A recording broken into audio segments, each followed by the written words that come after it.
Hello students, Rajiv Gurukul में आप लोग का स्वागत है। स्टूडेंट्स, आज आपको बताएंगे ट्रिगोमेट्री का एक्सरसाइज 8.1 क्लास 10 का है। स्टूडेंट, ये आपका प्रॉब्लम नंबर पिछले वीडियो में हम लोग अपलोड किए थे। स्टूडेंट 1 से लेके आपका 7 तक का प्रॉब्लम को सॉल्यूशन किए थे। स्टूडेंट, आज आपको सॉल्यूशन बताएंगे 8 से लेके 11 तक का प्रॉब्लम का सॉल्यूशन बताएंगे स्टेप बाय स्टेप। तो ये एक्सरसाइज क्या होगा स्टूडेंट, पूरा कंप्लीट हो जाएगा। तो इस तरह का प्रॉब्लम आपको एग्जाम में देखने को मिलेगा।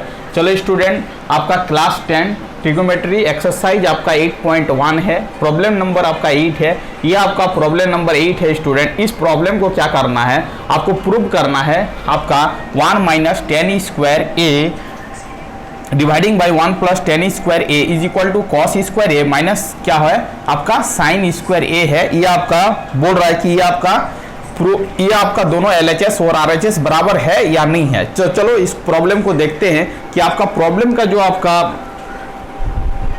जो दिया गया यहाँ पर 3 cot A is equal to क्या दिया गया, 4 दिया गया। ठीक है, तो चलो आगे देखते हैं इस प्रॉब्लम को कैसे हम सॉल्व करते हैं। अब देखो स्टूडेंट, प्रॉब्लम नंबर 8 का क्या है, सॉल्यूशन है। 8 का सॉल्यूशन कर रहे हैं। 8 का सॉल्यूशन आप स्टेप बाय स्टेप कैसे करोगे, चलो ध्यान दो। अब देखो यहाँ पर क्या है, 3 cot A is equal to क्या है, 4 है।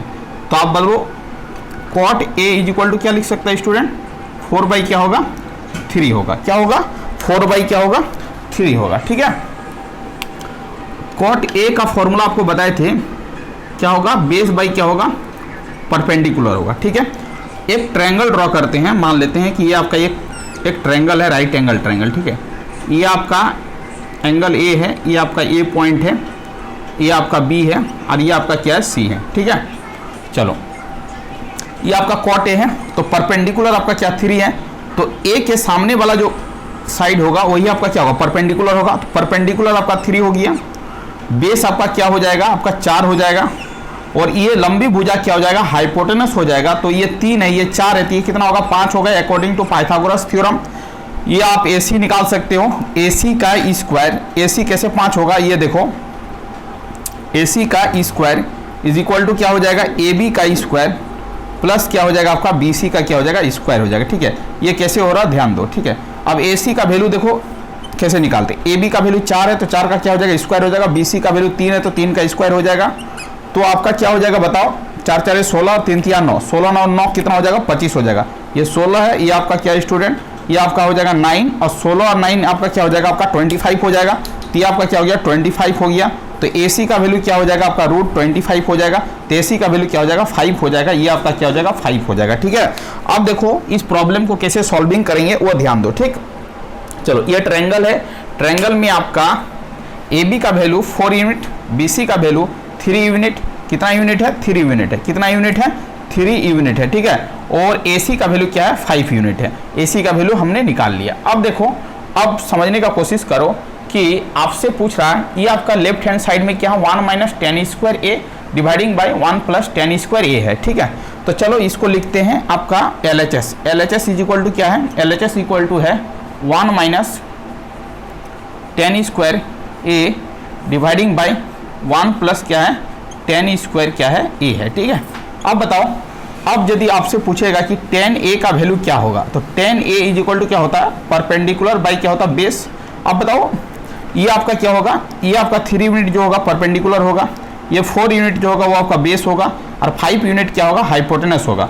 तो परपेंडिकुलर बाई बेस, परपेंडिकुलर आपका 3 हो जाएगा, बेस आपका क्या हो जाएगा, 4 हो जाएगा। इसका मतलब tan A का जो वैल्यू होगा वो आपका क्या हो जाएगा, 3/4 हो जाएगा। tan A का वैल्यू क्या हो जाएगा, 3/4 हो जाएगा। तो चलो यहाँ पर लिखते हैं, tan A का वैल्यू को पुट करते हैं। tan A का स्क्वायर है तो 3/4 का क्या हो जाएगा, आपका स्क्वायर हो जाएगा, डिवाइडिंग बाई 1 प्लस 3/4 का क्या हो जाएगा, स्क्वायर हो जाएगा। ठीक है, ये हो जाएगा 1 माइनस 9 बाई क्या हो जाएगा, 16, और ये हो जाएगा 1 प्लस 9 बाई क्या हो जाएगा, 16। ठीक है, अब देखो इसको सॉल्व करेंगे स्टूडेंट, तो आपका क्या हो जाएगा, जब इसको सॉल्व करोगे तो सॉल्व करने से आपको क्या मिलेगा, देखो ध्यान दो। तो सॉल्व करने से ये आपका क्या हो जाएगा, 16 माइनस क्या हो जाएगा, 9 बाई क्या हो जाएगा, 16, ये 16 ऊपर चला जाएगा, ये आ जाएगा 16 प्लस क्या हो जाएगा, 9, ये कट गया। अब देखो, अब बताओ ये आपका क्या हो जाएगा, आपका 7 हो जाएगा, और नीचे क्या हो जाएगा आपका 16 और 9, 17, 18, 19, 20, 21, 22, 23, 24, 25, 25 आ जाएगा। मतलब क्या हो गया 7 बाई क्या हो गया 25 हो गया। कितना हो गया 7 बाई 25 हो गया। इसका मतलब LHS का वैल्यू कितना हो गया 7 बाई 25 हो गया। कितना हो गया 7 बाई 25 हो गया। ठीक है, चलो LHS का वैल्यू निकलने के बाद अब हम लोग देखते हैं कि इसका RHS का वैल्यू कितना निकलेगा। LHS का वैल्यू तो निकल गया। LHS इक्वल टू क्या हो गया, इसको वैल्यू को पुटअप किए, 10A के जगह पर 10A का वैल्यू रखे 3/4, इसको सॉल्व किए। सॉल्व करने के बाद स्टूडेंट क्या हो गया 7 बाई 25 आया। इसका मतलब है यहाँ से शुरू हो रहा है, cot A का वैल्यू 4/3 होगा। ये आपका बेस बाई क्या होता है परपेंडिकुलर, हाइपोटेनस का वैल्यू 5 हो जाएगा। अब देखो 10A का वैल्यू क्या हो जाएगा परपेंडिकुलर डिवाइडिंग बाय बेस होगा। परपेंडिकुलर आपका 3 यूनिट है, बेस आपका 4 यूनिट है, 3/4 हो जाएगा। चलो यहाँ तक आपको समझ में आ रहा है। 1 minus 10A dividing by 1 plus 10A। 10A का वैल्यू हो जाएगा 3/4, वैल्यू पुट किए, आंसर आया 7/25। अब देखो यहाँ पर कॉस, अब देखो RHS क्या है। RHS आपका क्या है, तो RHS आपका क्या है student, cos square A minus क्या है साइन स्क्वायर क्या है A है। ठीक है, अब देखो cos A का वैल्यू क्या होगा, तो cos A मतलब क्या हो जाएगा आपका बेस बाई हाइपोटेनस का क्या हो जाएगा स्क्वायर हो जाएगा, और ये आपका परपेंडिकुलर बाई हाइपोटेनस का क्या हो जाएगा स्क्वायर हो जाएगा। ठीक है, देखो बेस कितना 4 है, बेस की जगह पर 4 रखेंगे, हाइपोटेनस का 5 है, 5 का स्क्वायर हो जाएगा। चलो परपेंडिकुलर स्टूडेंट क्या है 3 है, 3/5 का क्या रखेंगे स्क्वायर रखेंगे। अब सॉल्व करेंगे, 4 4 16 हो जाएगा, 25 हो जाएगा। ठीक है, 3 3 9 बाई क्या हो जाएगा 25 हो जाएगा। इसको सॉल्व करेंगे, एलसीएम आएगा कितना 25, 16 माइनस क्या हो जाएगा 9, आंसर आएगा 7/25। इसका मतलब स्टूडेंट आपका RHS भी क्या हो रहा 7/25 हो रहा, और आपका LHS भी क्या हो रहा 7/25 हो रहा है। इसका मतलब है आपका ये प्रॉब्लम क्या हो गया LHS equal to RHS। That's why ये चेक हो गया कि आपका ये स्टेटमेंट इसके बराबर है, ये स्टेटमेंट इसके बराबर है। दैट्स वाई ये प्रूव हो गया, आपका प्रूव हो गया। क्या प्रूव हुआ, तो आप लिखोगे कि हेंस द इसके बाद लिखोगे 8 नंबर प्रॉब्लम का सॉल्यूशन बता रहे हैं। Hence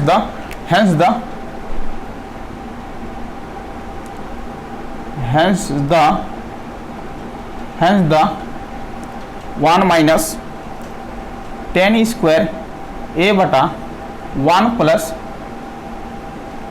10 square A is equal to cos square A minus क्या होगा साइन स्क्वायर A होगा, क्योंकि इधर भी आया आपका 7/25 और इधर भी सॉल्यूशन करके कितना आया 7/25। इसका मतलब ये दोनों आपका बराबर है आपस में, ये आपका क्या हो गया प्रूव्ड हो गया। इसका मतलब स्टूडेंट इस प्रॉब्लम का सॉल्यूशन हो गया, ये आपका क्या हो गया प्रूव हो गया। तो इतना चीज़ को आपको क्या करना है लिखना है। ठीक है, चलो तो यहाँ से शुरू करना है, यहाँ से लेके यहाँ तक करना है, फिर यहाँ से लेके यहाँ तक करना है। LHS इक्वल टू RHS हो गया, ये आपका क्या हो गया प्रूव हो गया, क्योंकि आपका दोनों साइड क्या हो रहा 7/25 आ रहा, तो ये आपका प्रूव हो गया। चलो अब देखो नेक्स्ट प्रॉब्लम को सॉल्विंग करते हैं, प्रॉब्लम नंबर 9। अब देखो प्रॉब्लम नंबर 9 को कैसे सॉल्व करेंगे ध्यान दो। ठीक है, अब देखो 8 का सॉल्यूशन हो गया, जिसको नोट करना है नोट कर सकते हो। इसको प्रूव करने के लिए बोल रहा था, आपका टोटल प्रॉब्लम का सॉल्यूशन हो गया। चलो स्क्रीनशॉट लेना चाहते हो तो स्क्रीनशॉट भी ले सकते हो। चलो ये 8 नंबर प्रॉब्लम हम बता दिए। अब देखो स्टूडेंट 8 के बाद आप प्रॉब्लम क्या बताएंगे 9। अब 9 प्रॉब्लम को ध्यान से समझने का कोशिश करो कि 9 का सॉल्यूशन क्या होगा। अब देखो student in a triangle ABC right angle at B आपका राइट एंगल है। If 10A is equal to 1/√3 find the value of sine A cos B plus cos A into क्या है साइन C है। ठीक है, चलो अब देखो इसको ध्यान से समझने का कोशिश करो। एक ट्रायंगल है ऐसे करके, एक ट्रायंगल है, ट्रायंगल में B आपका क्या है राइट एंगल ट्रायंगल है। ठीक है, ये आपका A मान लेते हैं, इस पॉइंट को क्या मान लेते हैं C मान लेते हैं। ठीक है, ट्रायंगल ABC में B आपका 90 डिग्री है और ये आपका क्या है एंगल A है, ये एंगल है, ये आपका एंगल C है। ठीक है, अब देखो 10A है, यहाँ पर गिवन क्या है आपका 10A है, ध्यान देने वाली बात है 10A इज इक्वल टू क्या होगा 1/√3 गिवन है। 10A का फॉर्मूला आपको पिछले क्लास में बताया था, परपेंडिकुलर बाई क्या होता है बेस होता है। ठीक है, चलो यदि स्टूडेंट ये एंगल A है तो इसके सामने वाला साइड जो होगा वो परपेंडिकुलर होगा, सबसे बड़ी साइड जो होगा हाइपोटेनस होगा, और जो रिमेनिंग बचेगा वो क्या होगा बेस होगा। ठीक है, चल अब देखो 10A P बाई क्या होता है B होता है। P आपका कितना यूनिट होगा 1 यूनिट होगा, और बेस आपका कितना यूनिट होगा √3 यूनिट होगा। तो P के जगह पर हम लोग क्या लिख सकते हैं, P के जगह पर यहाँ पर क्या लिख सकते हैं 1 यूनिट लिख सकते हैं, P आपका ये है, अब B के जगह पर ये आपका √3 हो जाएगा। तो आप एच का यूनिट को निकाल सकते हो कि एच का यूनिट कितना होगा। एच का यूनिट कितना होगा ये आप निकाल सकते हो। कैसे निकालोगे, ध्यान दो। अब देखो स्टूडेंट, एच का यूनिट निकालना है तो आपको बता चुके हैं, ए सी का स्क्वायर हाइपोटेनस का स्क्वायर इज इक्वल टू क्या होता है बेस का स्क्वायर प्लस क्या होगा परपेंडिकुलर का स्क्वायर होगा। ठीक है, चलो वैल्यू को पुट करो। ए बी का वैल्यू कितना √3 है, √3 का क्या हो जाएगा स्क्वायर हो जाएगा प्लस क्या हो जाएगा 1 का स्क्वायर हो जाएगा इज इक्वल टू क्या हो जाएगा ए सी का क्या हो जाएगा स्क्वायर हो जाएगा। अब ए सी का वैल्यू को फाइंड आउट करेंगे कि ए सी का वैल्यू क्या निकलेगा। अब देखो ए सी का वैल्यू जो निकलेगा student, A C is equal to क्या हो जाएगा 3 + 1 हो जाएगा, √3 का स्क्वायर करोगे तो 3 होगा और 1 का स्क्वायर करोगे तो 1 होगा, टोटल कैट करोगे 4 होगा, 4 का रूट चढ़ोगे तो क्या होगा 2 होगा। इसका मतलब ये कितना यूनिट आ गया 2 यूनिट आ गया। ठीक है, अब देखो स्टूडेंट, आपसे यदि पूछे कि साइन ए का वैल्यू क्या होगा, देखो ये एंगल ए है तो इसके सामने वाला जो वो परपेंडिकुलर होगा, तो sine A is equal to क्या हो जाएगा P बटा क्या हो जाएगा H हो जाएगा। तो इस ट्रायंगल में परपेंडिकुलर कौन होगा, इसके सामने वाला क्या होगा परपेंडिकुलर होगा, तो 1 बटा क्या हो जाएगा H, और ये आपका H होगा तो क्या हो जाएगा 1/2 हो जाएगा। अब देखो स्टूडेंट, आपसे पूछ रहा है कॉस सी का वैल्यू क्या होगा, तो आप ही बताओ कॉस सी का वैल्यू क्या होगा। कॉस सी का वैल्यू क्या होगा, जब सी एंगल को लेगा तो सी के सामने वाला क्या होगा परपेंडिकुलर होगा, तो परपेंडिकुलर होगा, ये वाला क्या होगा बेस होगा, और cos C is equal to क्या होता है बेस बाई क्या होता है हाइपोटेनस होता है। इसको ध्यान देना है। ठीक है, अब देखो इस ट्रायंगल में जब एंगल सी लेगा तो सी के सामने वाला क्या होगा परपेंडिकुलर होगा, सबसे बड़ी भुजा क्या होगा हाइपोटेनस होगा, और ये आपका क्या होगा बेस होगा, तो बेस आपका क्या हो गया 1 हो गया और हाइपोटेनस आपका क्या हो जाएगा 2 हो जाएगा। इसका मतलब कॉस सी का वैल्यू क्या हो जाएगा 1/2 हो जाएगा। ध्यान देगा नहीं तो गलत हो जाएगा। ठीक है, अब देखो स्टूडेंट, कॉस ए का यदि वैल्यू पूछेगा कि कॉस ए का वैल्यू क्या होगा, तो कॉस ए इक्वल टू क्या होता है बेस बाई क्या होता है हाइपोटेनस होता है। चलो, जब cos A angle A consider करेगा तो ये परपेंडिकुलर होगा, ये हाइपोटेनस होगा, ये आपका बेस होगा, तब आपका बेस कितना हो जाएगा √3 हो जाएगा, √3 और हाइपोटेनस क्या हो जाएगा आपका 2 हो जाएगा। ये ध्यान देना, गड़बड़ा जाएगा मामला। ठीक है, अब देखो यदि आपसे पूछेगा कि साइन सी का वैल्यू क्या होगा, साइन सी का वैल्यू क्या होगा, sine C is equal to perpendicular by क्या होता है हाइपोटेनस होता है। जब सी एंगल को कंसीडर करेगा, सी एंगल को कंसीडर करेगा तो उसका सामने वाला क्या होगा परपेंडिकुलर होगा, तो परपेंडिकुलर आपका क्या हो गया √3 हो गया, और हाइपोटेनस सबसे बड़ी भुजा होगा वो आपका क्या हो गया 2 हो गया। ये आपको समझना है, अदरवाइज प्रॉब्लम हो जाएगा। साइन ए का वैल्यू ये होगा, कॉस सी का वैल्यू ये होगा, कॉस ए का वैल्यू ये होगा, और साइन सी का वैल्यू क्या होगा ये होगा। ठीक है, अब क्या करेंगे, हमने एक ट्रायंगल ड्रॉ कर लिया। ट्रायंगल ड्रॉ करने के बाद स्टूडेंट यदि इस एंगल को कंसीडर करते हो तो ये आपका परपेंडिकुलर होगा, और इस एंगल को कंसीडर करते हो तो ये वाला क्या होगा परपेंडिकुलर होगा। ठीक है, आपको समझना, ये ऑलवेज क्या होगा हाइपोटेनस होगा, ये आपका ऑलवेज क्या होगा हाइपोटेनस होगा, ये याद रखना। यदि इस एंगल को कंसीडर करोगे तो ये परपेंडिकुलर होगा, ये आपका क्या होगा बेस होगा, और यदि इस एंगल को कंसीडर करोगे तो ये आपका परपेंडिकुलर होगा, ये आपका बेस होगा। ये चीज आपको याद रखना होगा। एच में कोई भी चेंजिंग नहीं होगा, बट आपका परपेंडिकुलर बेस में चेंजिंग होगा अकॉर्डिंग टू एंगल के मुताबिक। तो चलो ये वाला पूरा बता चुके हैं, यहाँ तक कोई दिक्कत नहीं होना चाहिए। अब बताते हैं कि इसको प्रूव कैसे करोगे। आपसे पूछ रहा है कि sine A into cos C plus cos A into sine C का वैल्यू क्या होगा, इसका वैल्यू को फाइंड आउट करना है। तो आपका सॉल्यूशन यहीं से चल रहा है स्टूडेंट, ये आपका क्या है, यहीं से आपको क्या करना है सॉल्यूशन करना है। यहीं से आपका क्या हो रहा है सॉल्यूशन पार्ट निकल रहा है, यहाँ से ये ट्रायंगल को ड्रा करना है, इसको करना है, एच का वैल्यू को निकालना, उसके बाद ये फॉर्मूला से इसको बना लेना है कि इसका पर्टिकुलर वैल्यू क्या होगा। चलो अब देखते हैं इस इक्वेशन में क्या करेंगे, इस वैल्यू को क्या करेंगे पुट करेंगे। ठीक है, अब इस इक्वेशन में इस वैल्यू को पुट करेंगे और फाइंड आउट करेंगे कि इसका वैल्यू क्या होगा। अब ध्यान दो, स्टेप बाय स्टेप आपको पूरा समझ में आएगा। अब देखो यहाँ पर क्या है, यहाँ पर 1 नंबर का सॉल्यूशन निकालना है। आपका क्या है 1 नंबर में आपका क्या है साइन ए और आपका क्या है कॉस सी प्लस क्या है आपका कॉस ए और आपका स्टूडेंट क्या है साइन क्या है सी है। अब बताओ साइन ए का वैल्यू कितना निकला 1/2 पुट करोगे 1/2 गुना कॉस सी का वैल्यू कितना निकला है पुट करोगे वैल्यू 1/2 प्लस कॉस ए का वैल्यू कितना है स्टूडेंट √3/2 गुना साइन सी का वैल्यू कितना है स्टूडेंट √3/2 है। ठीक है, अब इसको सॉल्व करोगे तो 1 को 1 से ऊपर को ऊपर से गुना करना है, नीचे को नीचे से गुना करना है। ठीक है, √3 को √3 से गुना करोगे 3 होगा, नीचे को नीचे से गुना करोगे 2 गुना 2 4 हो जाएगा। 1 + 3 4 एलसीएम लोगे, ऊपर में ऐड करोगे एलसीएम लेके तो ये हो जाएगा 4, नीचे भी क्या होगा 4 कैंसिल हो जाएगा, आंसर क्या होगा 1। इसका मतलब इस प्रॉब्लम का आंसर क्या हो जाएगा स्टूडेंट 1 हो जाएगा। तो पहला प्रॉब्लम का आंसर जो होगा वो आपका क्या होगा 1 होगा 9 का। अब दूसरा प्रॉब्लम का सॉल्यूशन करते हैं 9 का। 9 का दूसरा प्रॉब्लम क्या दिया गया स्टूडेंट, यहाँ पर ध्यान दो, कॉस ए और क्या दिया गया है कॉस सी माइनस साइन ए और क्या दिया गया साइन सी दिया गया। ठीक है, चलो ध्यान दो, प्रॉब्लम हो जाएगा सॉल्व इजी तरीका से। अब देखो स्टूडेंट, कॉस ए का वैल्यू कितना है, तो आप बोलोगे कि सर √3/2 है, लिखो √3/2 है। ठीक है, अब बताओ कॉस सी का वैल्यू कितना निकाला है 1/2, कॉस सी का वैल्यू 1/2 माइनस साइन ए का वैल्यू कितना है student, sine A is equal to क्या है 1/2, 1/2 रखेगा, 1/क्या रखेगा 2 रखेगा।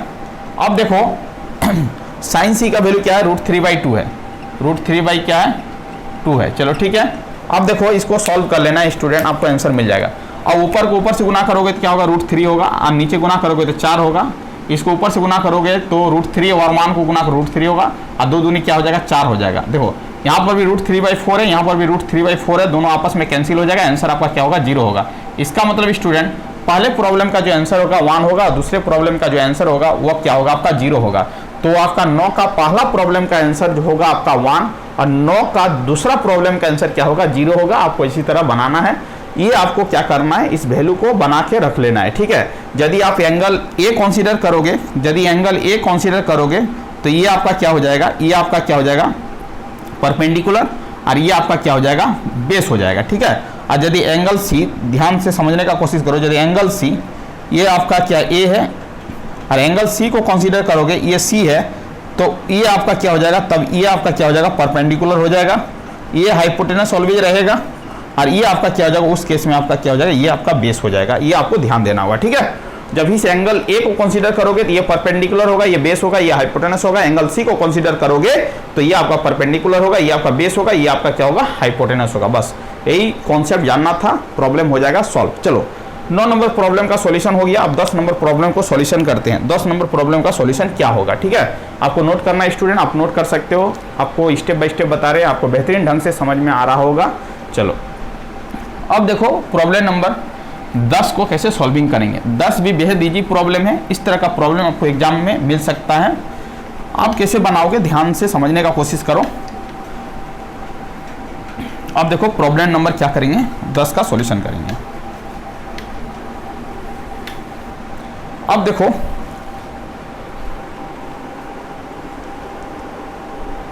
आपका प्रॉब्लम नंबर क्या है 10 है।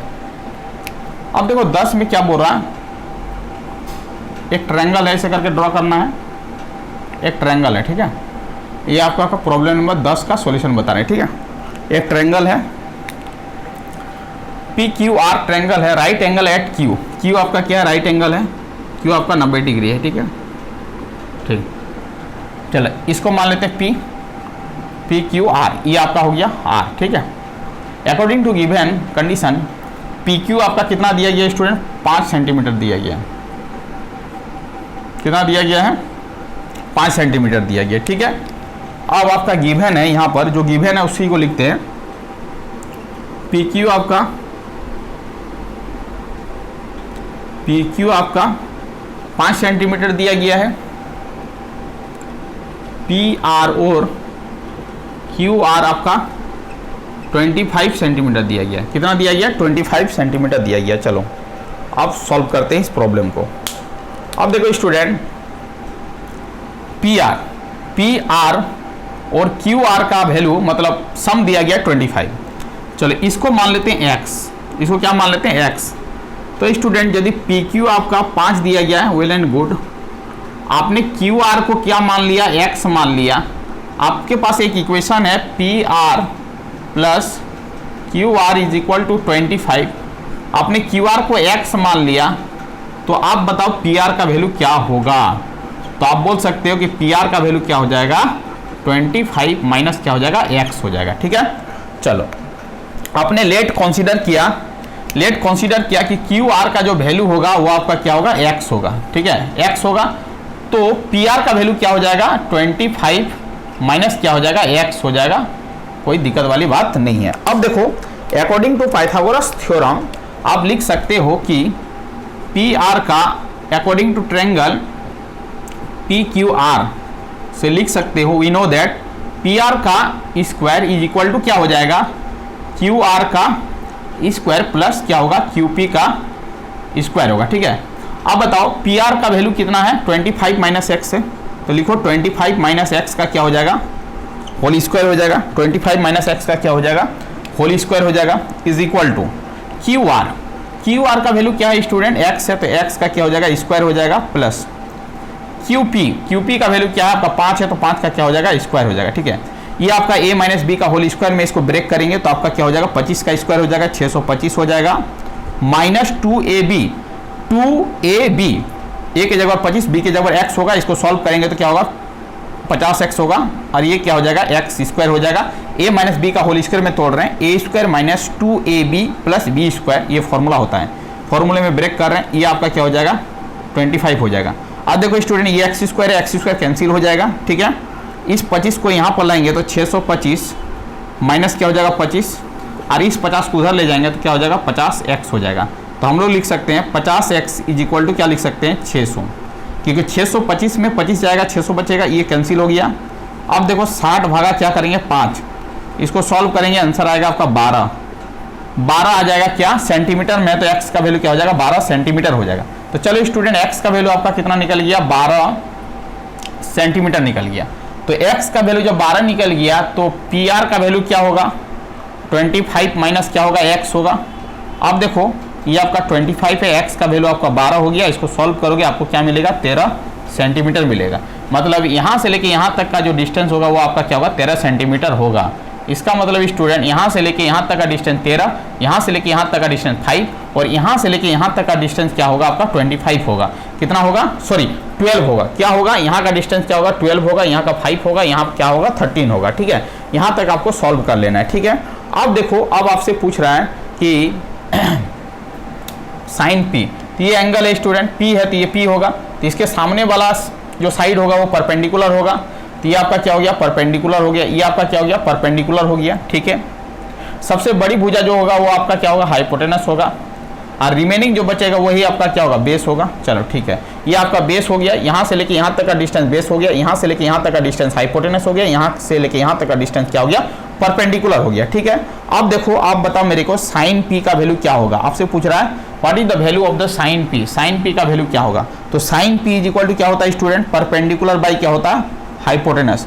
इस ट्रायंगल में आपका परपेंडिकुलर क्या है, ये वाला लंबाई परपेंडिकुलर है, परपेंडिकुलर आपका 12 हो जाएगा, और हाइपोटेनस आपका यहाँ से लेके यहाँ तक का लंबाई है वो आपका क्या 13 है, तो 12/13 हो जाएगा पहला प्रॉब्लम का आंसर।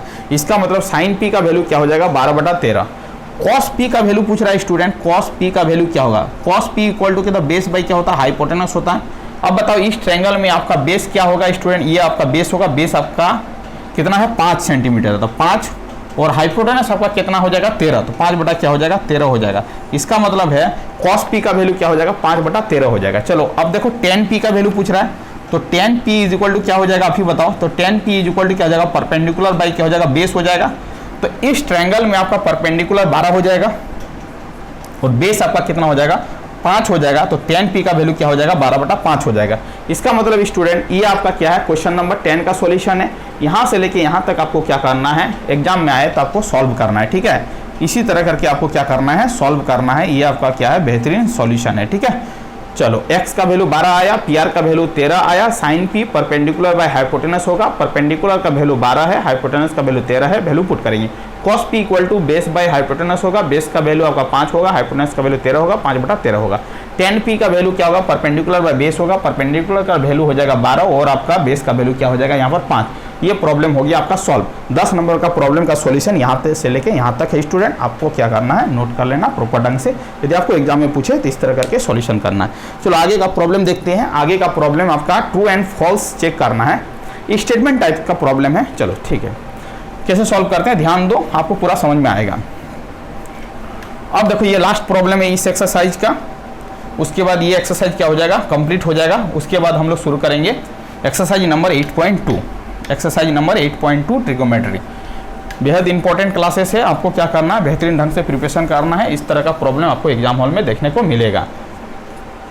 चलो ये एनसीईआरटी बुक का क्या कर रहे हैं सॉल्यूशन कर रहे हैं, क्लास 10 का एक्सरसाइज नंबर 8.1। चलो अब देखो यहाँ पर क्या बोल रहा है, 11 number problem true and false है। 11 नंबर का पहला प्रॉब्लम क्या है, पहला प्रॉब्लम का सॉल्यूशन बताते हैं क्या बोल रहा है। The value of 10a is always less than 1।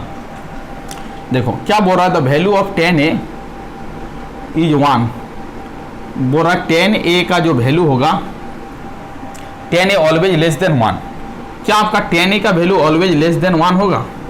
क्या ऑलवेज लेस देन 1 होगा? आप ही बताओ। तो ये स्टेटमेंट सही है कि गलत है? तो देखो चेक करते हैं। tan 0 का वैल्यू क्या होता है स्टूडेंट? tan 0 डिग्री का वैल्यू क्या होता है? 0 होता है। tan 0 डिग्री का वैल्यू 0 होता है। चलो ठीक है। tan 30 डिग्री का वैल्यू कितना होता है? 1/√3 होता है। 1 क्या होता है? √3 होता है। ठीक है। tan 45 डिग्री का वैल्यू कितना होता है? तो बोलेगा 1। और देखो tan 60 डिग्री का वैल्यू कितना होता है, ये मेरे को बताओ। √3 होता है। और tan 90 डिग्री का वैल्यू कितना होता है? इन्फिनिटी होता है, अपरिभाषित होता है। ठीक है। तो देखो tan 60 डिग्री का वैल्यू √3 होता है, √3 का वैल्यू 1.732 है। तो क्या इस कंडीशन को सेटिस्फाइड कर रहा है? ये वैल्यू तो 1 से बड़ा है। इसका मतलब है tan a का वैल्यू ऑलवेज क्या होगा? लेस देन 1 नहीं होगा। ये आपका क्या हो गया? फॉल्स हो गया, क्योंकि tan 60 डिग्री का वैल्यू जो होता है √3 होता है। √3 का वैल्यू 1.732 होता है। ये 1 से क्या है? बड़ा है। बट आपका स्टेटमेंट यहाँ पर बोल रहा है कि tan a का वैल्यू ऑलवेज क्या होगा? लेस देन 1 होगा। बट ऑलवेज लेस देन 1 नहीं होता। ये आपका क्या है? स्टेटमेंट क्या? फॉल्स है। आपको क्या करना? फॉल्स करना। यहाँ पर क्या करना? फॉल्स करना। आपको समझ में आ गया होगा फॉल्स क्यों हुआ है। ठीक है। इसके कारण क्या हो गया? फॉल्स हो गया, क्योंकि tan 60 डिग्री का वैल्यू आपका क्या होता है? 1 से क्या होता है? बड़ा होता है। tan 90 डिग्री का वैल्यू भी क्या होगा? 1 से क्या होगा? इन्फिनिटी होगा। मतलब ये 60 की कंडीशन को ये क्या कर रहा है? इनवैलिड कर रहा है। इसका मतलब है tan a का वैल्यू कभी भी लेस देन 1 नहीं होगा, ऑलवेज नहीं होगा। ये स्टेटमेंट कहना गलत है सरेसन। अब देखो 2 नंबर प्रॉब्लम को सॉल्व करते हैं स्टूडेंट। तो पहला का स्टेटमेंट क्या हो गया? फॉल्स हो गया। पहला स्टेटमेंट क्या हो गया आपका? फॉल्स हो गया, मतलब असत्य हो गया। फॉल्स स्टेटमेंट पहला हो गया। चलो अब देखो स्टूडेंट दूसरा स्टेटमेंट क्या है? सेक ए क्या बोल रहा है? Sec A is equal to 12/5 for some angle value of angle A. चलो क्या बोल रहा है?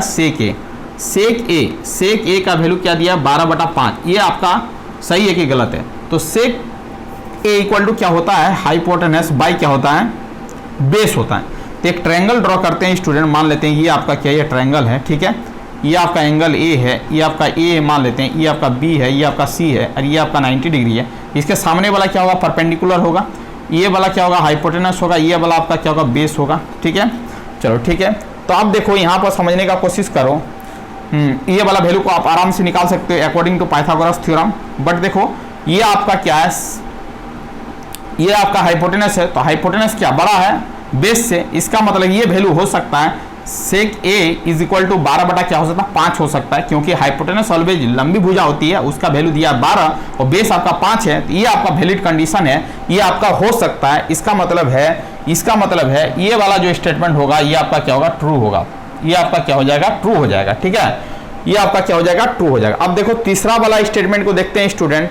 ये आपका क्या हो जाएगा? ट्रू हो जाएगा। दूसरा वाला स्टेटमेंट क्या हो जाएगा? ट्रू हो जाएगा। तीसरा वाला स्टेटमेंट देखते हैं। तीसरा वाला क्या बोल रहा है?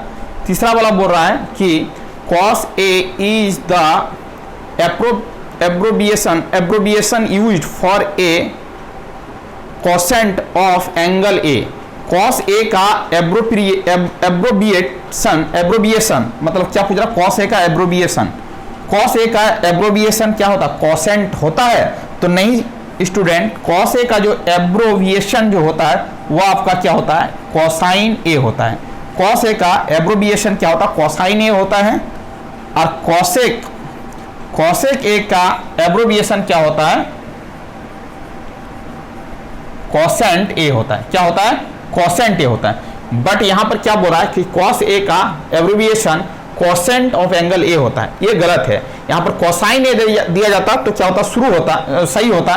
बट यहाँ पर क्या दिया गया? कोसेंट दिया गया। मतलब cos का नहीं होता। ये कोसेक का एब्रोबिएशन क्या होता है? कोसेंट होता है। और cos का क्या होता है? कोसाइन होता है। इसका मतलब ये स्टेटमेंट क्या हो गया? आपका फॉल्स हो गया। ये स्टेटमेंट आपका क्या हो गया? फॉल्स हो गया। तीसरा नंबर क्या हो गया? फॉल्स हो गया। ये याद रखना cos का एब्रोबिएशन कोसाइन A होता है और कोसेक A का एब्रोबिएशन कोसेंट A होता है। बट यहाँ पर स्टेटमेंट दिया गया cos A का कोसेंट A होता है। ये गलत है। ये सर क्या है? गलत है। चलो ये आपका 3 नंबर क्या हो गया? फॉल्स हो गया। 3 नंबर का स्टेटमेंट क्या है स्टूडेंट? फॉल्स है। चलो 4 नंबर देखते हैं। 4 नंबर क्या बोल रहा है? cot A is the product of cot and A, नहीं ये ऐसा नहीं है, ऐसा यदि लिखा गया है तो आपको ये नहीं बोलना है कि कॉट ए और ए आपस में क्या प्रोडक्ट है, नहीं कॉट ए एक ही साथ हैं, ये प्रोडक्ट नहीं बोलना है, ये थीटा के टर्म है बट ये एक साथ है, ठीक है। इसका मतलब cot A is the product of cot and A, नहीं ये गलत है, ये एक साथ ही है, प्रोडक्ट प्रोडक्ट कुछ नहीं है। इसका मतलब ये आपका क्या है, फॉल्स है, ये आपका क्या है, फॉल्स है। ये आपका जब भी रहेगा एक साथ रहेगा, प्रोडक्ट नहीं, एक साथ रहेगा, ठीक है। कॉट ए प्रोडक्ट नहीं होता है, कॉट ए, कॉट ए मतलब ये एंगल है, ये अलग नहीं हो सकता है। ये बोल रहा है कि क्या ये दोनों आपस में प्रोडक्ट है, नहीं ये गलत है। इसका मतलब cot A is a product of cot and A, नहीं फॉल्स, गलत है। ये आपका देखो, अब देखो 5 नंबर प्रॉब्लम को सॉल्व करो। क्या बोल रहा है, sine theta is equal to क्या बोल रहा है, 4/3। ये आपका सही है कि गलत है, for some angle of theta. क्या ये 4/3 सही है? तो चलो इसको एक्सप्लेन करके बताते हैं ये सही है कि गलत है। अब देखो इसको समझने का कोशिश करो, ये आपका क्या फॉल्स है, बट कैसे फॉल्स है देखने का कोशिश करें, ठीक है। आप देखो यहाँ पर एक ट्रायंगल ड्रॉ करेंगे और ये मान लेते हैं कि ये आपका क्या है, थीटा है, ये आपका क्या है, थीटा है, ठीक है। अब देखो sine theta is equal to क्या दिया गया है, 4/3 दिया गया है। साइन थीटा का फॉर्मूला पता है, परपेंडिकुलर बाई क्या होता है, हाइपोटेनस। हाइपोटेनस कितना हो जाएगा, 3 यूनिट हो जाएगा। ये इस ट्रायंगल का ये हाइपोटेनस है और ये आपका बेस तो आपको पता नहीं है, परपेंडिकुलर आपका क्या हो गया, 4 हो गया अकॉर्डिंग टू गिवन कंडीशन। अब देखो स्टूडेंट, ये आपका क्या हो जाएगा, ये आपका क्या हो जाएगा, बताओ, 4 16 3 9, ये 5 हो जाएगा।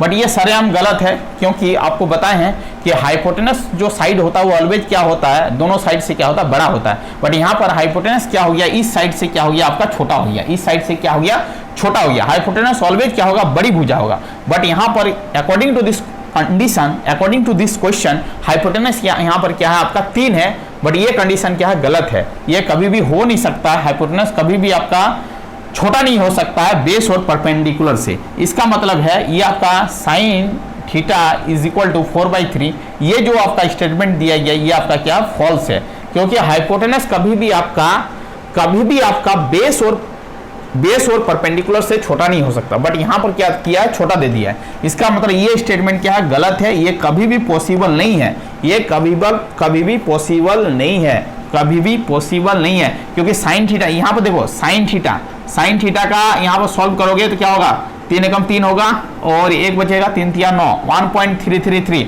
अब देखो स्टूडेंट यहाँ से भी चेक कर सकते हैं, साइन थीटा का वैल्यू कितना हो गया, 1.333।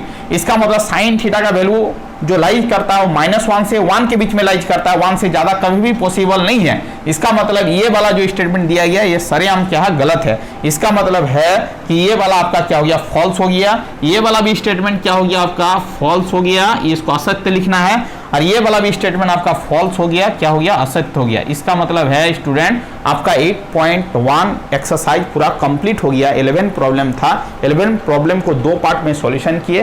पहला पार्ट में आपका 1 से लेके 7 तक सॉल्व किया गया है। उसके बाद दूसरे पार्ट में हम लोग सॉल्व किए 8 से लेके 11 तक। तो आपका 2 वीडियो में इस एक्सरसाइज को एनसीईआरटी का प्रॉब्लम को बेहतरीन ढंग से कवर किए। Thank you student. वीडियो के एंड करते हैं। यदि आप चैनल में नए आए हैं तो चैनल को क्या कर लीजिएगा स्टूडेंट, सब्सक्राइब कर लीजिएगा, क्योंकि यदि आप सब्सक्राइब किया हुआ रहेगा तो आप नेक्स्ट वीडियो देख सकते हैं एक्सरसाइज 8.2 और बेहतरीन ढंग से देख सकते हैं। इसका मतलब स्टूडेंट 8.1 पूरा आपका कंप्लीट हो गया। इसके बाद आपका जो वीडियो आएगा आपका 8.2 आएगा। इस तरह करके इस पूरे ट्रिगो का एक्सरसाइज को क्या करेंगे, एनसीईआरटी का बुक को पूरा स्टेप बाय स्टेप क्या करेंगे, सॉल्व करेंगे पूरा बेसिक कॉन्सेप्ट से और पूरा आपका कॉन्सेप्चुअल बताएंगे। एक भी प्रॉब्लम में आपका डाउट नहीं होगा, सभी को बेहतरीन ढंग से बताया जाएगा स्टेप बाय स्टेप। आपको क्या करना, प्रॉपर ढंग से बैठना है, अपने कॉपी को निकालना है, प्रॉपर ढंग से नोट्स बनाना है और अपने आप को बार बार रिविजन करना है और प्रॉब्लम को ध्यान से समझना है। Thank you student. Vande Mataram.